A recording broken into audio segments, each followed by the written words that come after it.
Hello, everybody. Hello, it's Jamie and Marcus here. Welcome to Test of Time Love, passion and Hustle. in the restaurant business. Yes, our love, passion, and hustle for the last 20 years at Aroma Time Bistro. And we're here to share our experiences, stories, dilemmas, Just successes, everything. everything and anything. Yep. Between restaurant, relationships, business, entrepreneurship, all kids, Yes. grandchildren, all of that stuff. Yes, all that kind of stuff. Yes. So you can find us more at restaurantgrowthsecretsuniversity.com. Tons of free content over there, videos, all kinds of things, downloadable reports, everything to help you run your restaurant. Absolutely. And live your life. Yes, yes. Build your dream business. Build your dream. Yes. They call it Build Your Dream Business. Yes. All right. So Absolutely. this is flying by. These are getting fun. They are. Funner. Funner and funner as we go on. Well, we enjoy sharing our passion, sharing everything with anybody that wants to listen to us, really. You don't necessarily have to be a restaurant owner. You could just be a business owner and just wanting to know how we've done it, how we've become successful and are successful on a daily and basis. The struggles that we have. And the struggles, because it's not easy. Being a business owner is not easy. We're not going to sugarcoat it sometimes. And we're just going to bring it to you real and true. So the one thing that a lot of people get when they get a little bit of success is they get very complacent. Mm-hmm. And I think that is probably one of the worst things to do, getting complacent, because while you're getting complacent, there's other entrepreneurs that aren't. And they're growing. And they're growing, and they're going to pass you by leaps and bounds, and you're going to stay at the bottom, and they're going to keep rising to the top. So you always, our last episode, we talked a bit about, education and what's the word I'm looking for? Growth. And listening to podcasts and reading books and, listening to, whatever you can, while you're driving, while you're on a plane, while you're wherever you are, to help you grow. And I think that's really important. And I think you're right. Other businesses are going to pass by you. And if you don't keep your business, whatever the business is, whether it's a restaurant or something else, if you don't keep it fresh and new and looking for new ideas and the new trends and all that kind of stuff, you're going to get passed by. A lot of people, when they're in their prime, you have to be in your prime all the time.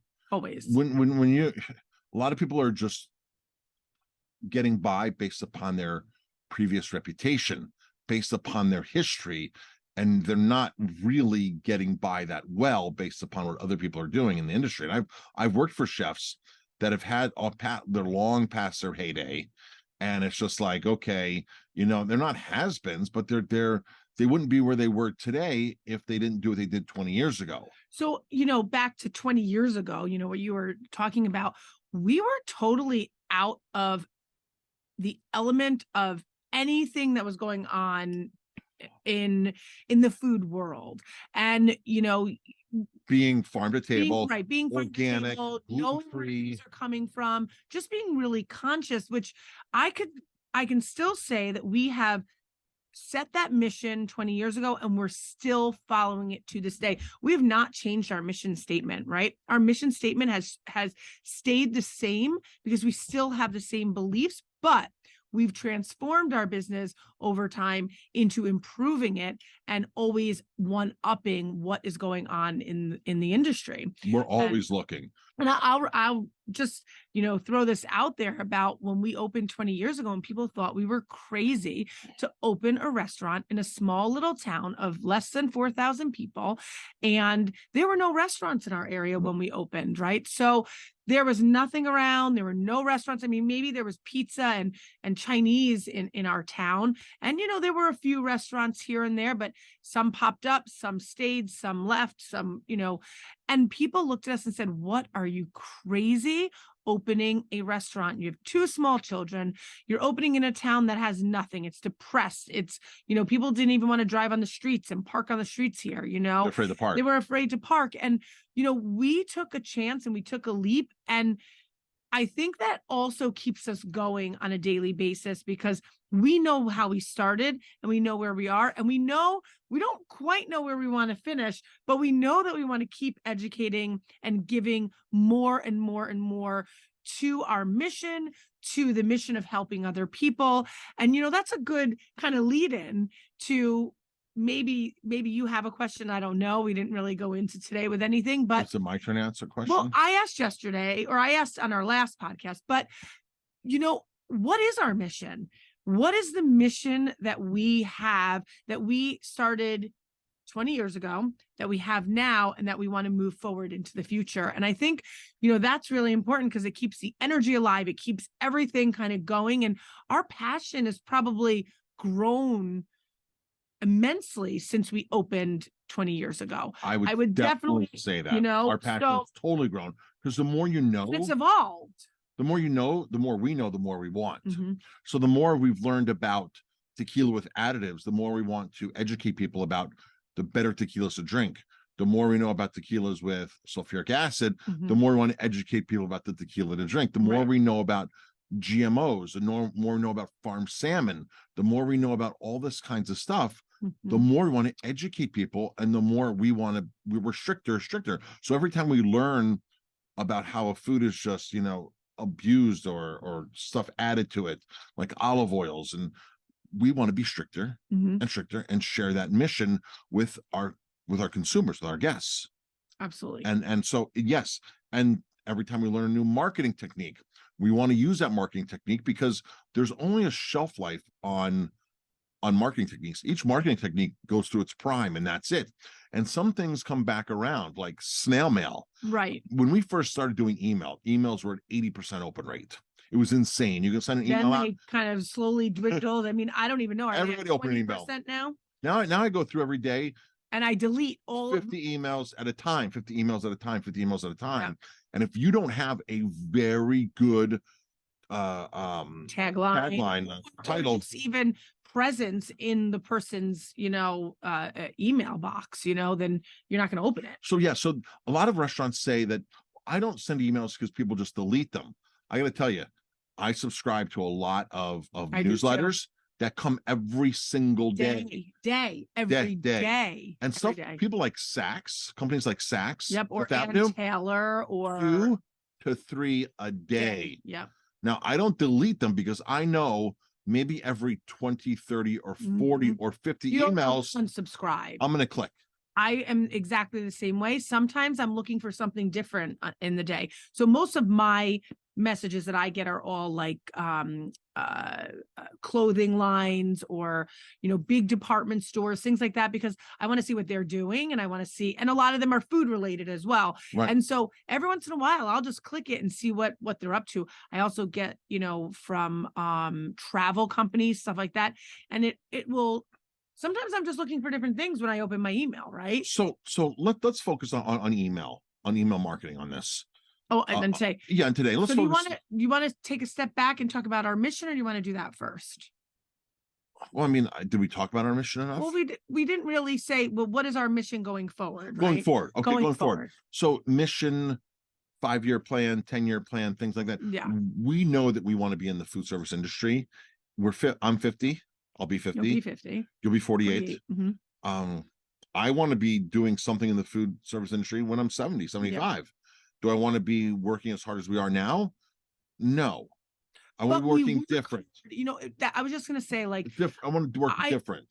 I don't mind working hard as long as I know what the results are going to be. Right. And, interestingly enough, our restaurant has gotten tons of reviews on Google, TripAdvisor, Yelp, right, in the past week or so. Oh, we've gotten more reviews in the past week and a half, 2 weeks. Than we had in the last 6 months, right? Month. We get a lot. But... I'm the one who goes through the reviews. Okay. You don't see them as much as I do. Really good reviews. Oh, 5 stars across the board. I'm wondering why. Why is that happening? And what is the reason behind it? Well, we did start a new technique where we're handing out these business cards to guests, and our team members are instructed, if you know they're having a great time, you hand them this, and the QR code goes right to Yelp, right to TripAdvisor. Please share your experience Because people will say to you in passing at the table, this was the best brisket I think I've ever had. Mhm. And I'll stop and I'll say, wow, that would sound great on TripAdvisor or Right, Google. right, Do right. you write reviews? And they're like, of course I write reviews. I'd be happy to say that. And people say that, but if you give them a little business card That with the says, QR code and they Mhm. go home and they take it out 2 days later and they're like, oh yeah, I'm gonna write a review on this restaurant. and if you Scan it and write. how do you say it? Incentivize. Incentivize your staff to give out those cards as well. We give a $25 gift card to our staff members to buy whatever they'd like here for $25 at the restaurant. If their name is mentioned in the review. Yes. And I got to tell you, it's being mentioned. And I said, I wish I got $25 every time my name was, You and I are both mentioned, but a lot, guest the yeah. other day mentioned one of our servers, Mhm. mentioned her name twice and Yep. wrote it on 2 different platforms. Yep. 2 5-star reviews Yep. from something simple as just handing out the A card. Yeah. The week before, another person got it. The week before, another person. Yeah. So people, and we got that idea because we're at a winery. Mhm. And the girl said to us, if you mention my name in a review, and a good positive review, she Mhm. said, I get a free bottle of wine. And the from this interesting winery. thing was we hated the wine Yeah, the there. wine. We didn't like it, but we took that one thing away, right? You never know what one thing you're going to take away from listening to a podcast, listening to, going out to eat, sitting at a bar, whatever it Right. might be. It's interesting that that's what we took away from that one place. And I know why the winery does that. because their wine wasn't that good. No, But to some people it might be great. it might be. And they wouldn't be successful like they are if they didn't make something that appealed to certain people. Yeah. Their wine didn't appeal to, I shouldn't say it wasn't great. Their just wine didn't appeal to us. It right. didn't appeal to It us. didn't. That's the wrong.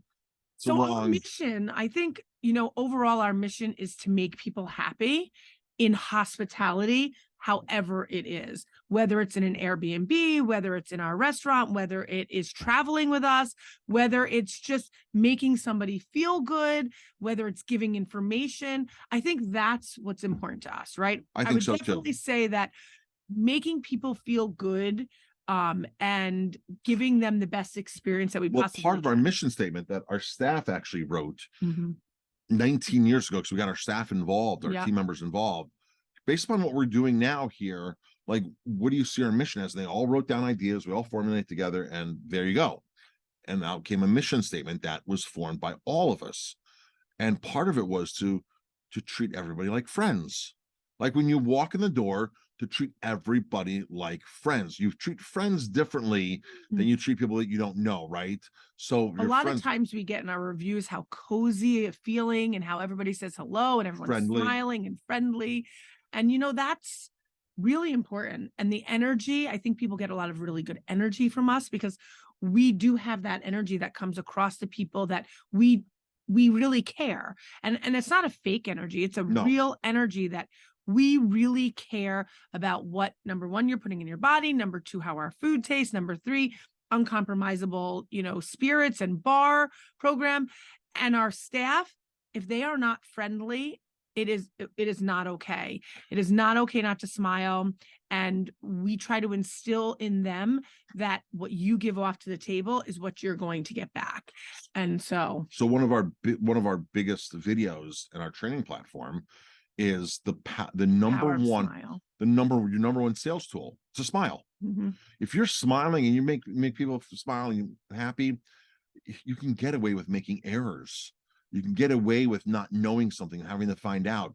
But if you do it while you're grumpy and not smiling, then even if you serve them great food, being grumpy, there's problems. I got a great review the other night, right? From a table that was very difficult. Very difficult table. And it wasn't that they were difficult, but I joked with them and I said, oh, you're the most difficult table. And they really weren't difficult, but they wanted to try everything. They weren't sure what they wanted to drink. I made them a martini. She asked for it with olive juice. She didn't like the olive juice, but she liked the vodka. It was a very interesting table, but they left a review and they loved everything. And so it's all about, because you know what happened. I know why. Because when they do that at other restaurants don't have patience for them. Right. They don't have patience for them, and they see them as a trouble table, and they give them less service. Right. And I gave them a great service. And I don't even know if they've really been in before, but they'd been following us on social media. So I found that really cool. And I used it as a learning tool for another staff member who would have been eaten alive at that table. I used it as a tool, right? Use this tool. I use it as a tool to educate our staff, and I will use it on our staff calls, and I will use that experience quite a bit. I think it's important to, train, educate, which is all part of why we do this podcast, right? So we don't have set stations per se in our in our restaurant. The servers, they'll take one table, then another table, they'll go back and forth. So we will maneuver people around based upon the table.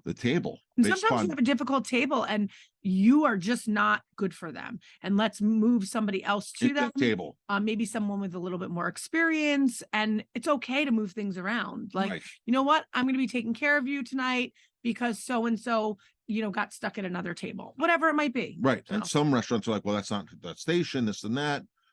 It becomes a problem because of the table's location, and then all of a sudden your main goal is to make sure that the table gets great service, no matter it. So it's just like a baseball game. The same pitcher doesn't go through the whole game, right? You change pitchers. I'm not saying change people all the time, but if you have to strategically change somebody or put more people on that table, you do that to provide good service. So our mission statement was to make people like friends. Part of our mission statement was to have an uncompromisable selection at our bar. I think we've accomplished that. I think it's constantly growing, but it's really pretty cool to see where we were when we first opened to where we are now is insane, right? Our bar is one of the biggest marketing pieces when you walk into the restaurant. People stand there and stare. And they're just like, there's something that we don't necessarily have because it's a big brand, right? Because we like to use small independents.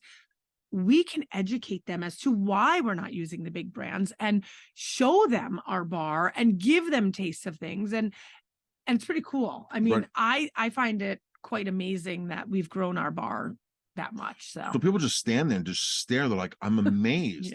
Even when sales reps come in, they're like, I can't believe what you have here. Like, like I want to come drink here. Or I've never even had some of this stuff. I've never even seen most of it. We had a sales rep calling from us from a different state who was assigned as an in-house sales rep for one of the big companies that we don't really buy from that much, liquor companies. And he was like, I'm in South Carolina. And he goes, but I want to come to your bar. I would love to come to your bar and drink. Like everything you have at your bar. He goes, I know you don't buy much from us because we don't have much for you, but I see what you have on there because I follow you on social media and your bar is amazing. I want to come there myself. So major emphasis. So that bar was great. A big investment in the bar stock. I mean, we must have $75,000-$80,000 in liquor, wine, beer, and stuff here. And then part of our mission statement was to provide healthy based cuisine at an affordable price. Right. And I think we've accomplished that as well, based upon you can buy farmed salmon somewhere else or wild Pacific Alaskan caught salmon from us, and they're within a couple dollars of price, even though we pay twice the amount. I think we've accomplished that as well by being totally in the price range and having, no corn syrup and all these kinds of things, and no sodium benzene in our sodas, and no artificial colorings, and even no artificial colors even at the bar. Everything is natural colored at the bar, with no glycerin or stabilizers. But see, this is where it goes back to the more you know, the more you do. Right. So we didn't know this in 2004 and 2005 that they were putting glycerin in certain liquors, or how bad the food dyes really were. And we were buying things like Campari or something that had food dyes in it, and now we don't. So again, the more we know, the more we do. So we've actually, I think, built up into our prime. Yeah. So what are you doing in your restaurant, right, that will help you become more successful? I mean, that's a really good question to ask yourself. I think it's important to constantly ask yourself questions and constantly reevaluate what we're doing, how we're doing it. And that's good for any business owner, and what are the upcoming trends? Right. So that's a big one too. Read the book Blue Ocean Strategy, which means you're marketing things that other people don't have. So we're in a whole I mean, we could do a pizza festival with how many pizzerias we have in our town, literally a pizza festival. And I thought about doing something like that before here because it would be successful because of all the pizzerias, whatever. But our pizza is so different Right. than all the other ones. Ours is yeast-free, super thin crust, totally unlike any other pizza here. We have gluten-free pizzas. So if people want to come and have a gluten-free pizza, yeah. So now we're actually introducing a new pizza onto our menu, Pizza Romana, which is a thicker dough now with yeast, but it's a totally different thing than any other pizzeria is offering. We've always wanted to do a pizza like that. We've always wanted to thinking about that since 2016, right? I love good Remember pizza. the metered pizza The metered that pizza. we saw? It's kind of like that. I mean, it's not a metered It's a pizza, rectangle. but it's rectangle, and we've always talked about it. So if you don't know what a Pizza Romana is and you want to do a unique pizza in your area, it's going to look and act like other pizzas, except it's easier digestible because it's made with soy, wheat, and rice. Rice makes it crispy. You do a fermentation for 72 hours, so a lot more flavors develop in it. And it's not really a dough, it's a very wet dough that would not roll. You have to stretch, or pizza means stretch. So it's a totally different pizza that looks like a pizza that has a differentiating factor when it comes to advertising. Easily digestible, lower carbohydrate, higher protein, more flavors because of the longer fermentation. So who's doing that in your town?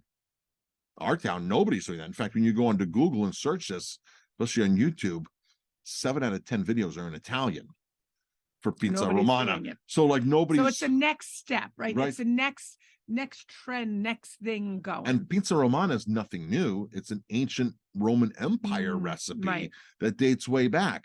So why is nobody doing this? Why, where's been why was this lost? So if you're doing something like that, a lot of foods have certain things that are differentiating factors that'll make you better. Right. And this is something after 20 years, I'm happy to put this on the menu. I'm like, this is fantastic. Yeah. I can't wait to have one for lunch today. For new things and interesting things and stuff like that, right? So I guess that's our mission, is always to keep growing. Growing. Yeah. That's part of our mission with everything else. Is just keep growing and expanding.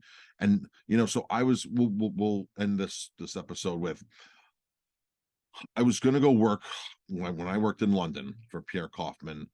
I wanted to work for Gordon Ramsay.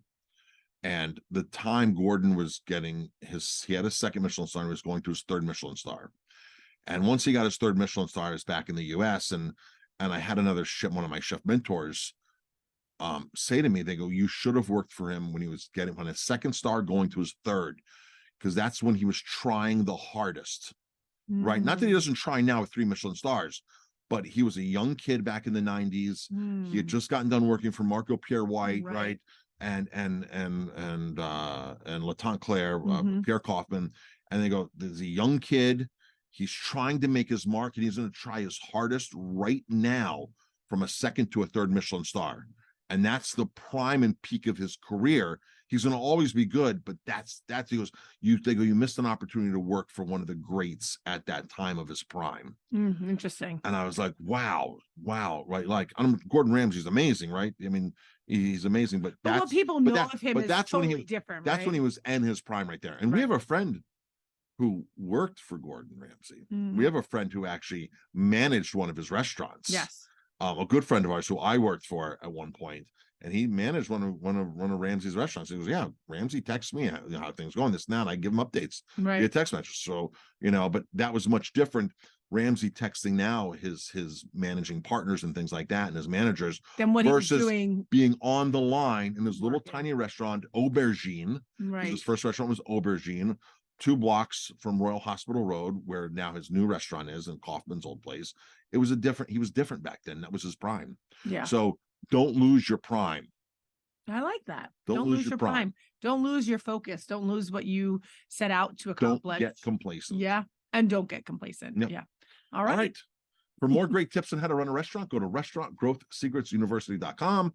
Check out our free book over there, 50 Mistakes That Business Owners Make. It's available for free. Just throw us a few bucks for shipping and handling, and we'll get that out to you right away. Everybody have a great day and stay in your prime. Thanks for watching Test of Time. Love, passion, and hustle in the restaurant business.